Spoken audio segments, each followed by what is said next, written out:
Wat 'n heerlike oggend om verder te kuier deur die woord van die Here. Ons is besig met die psalms. Vanmôre die beurt van Psalm 122, maak so lank daar oop. Ek is Rinus van Sandwyk van Sion Gemeente in Parys. Psalm 122 se opskrif sê: Bid vir die vrede van Jerusalem. Ek lees vanmôre vir jou vers 8 en vers 9. Terwille van my broers en vriende is my wens, mag daar vrede in jou wees. Terwille van die huis van die Here, ons God, bid ek, mag dit goed gaan met jou. As deel van ons Christelike lewens, moet ons bid vir vrede. Paulus sê vir ons, om vir ons heersers te bid, dat ons vrede sal hê.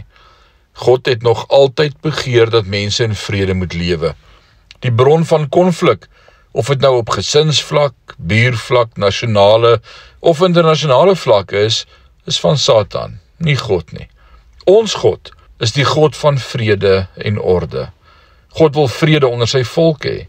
Jesus het vir sy disippels gesê dat die een ware teken van disippelskap die liefde was wat hulle vir mekaar moes hê. Liefde sal vir ons vrede bring, want dit is deel van die wysheid van God. So vanmôre wil ek uitroep as ons hierdie psalm lees en sê, U bring vrede. Kom ons bid saam.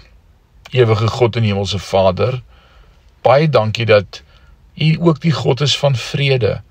Dat U hart vir ons is dat ons in vrede en harmonie met mekaar sal lewe.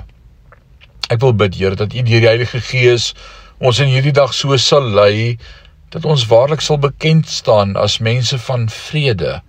Dat ons sal bid vir vrede. Help so ver ons moontlik dat ons sal vrede bewerk met ons vriende, ook met ons vyande. Vader, ons wil onsself opnuut in U hande gee in hierdie dag en bid, laat U wil geskied. Soos in die hemel, so ook op die aarde.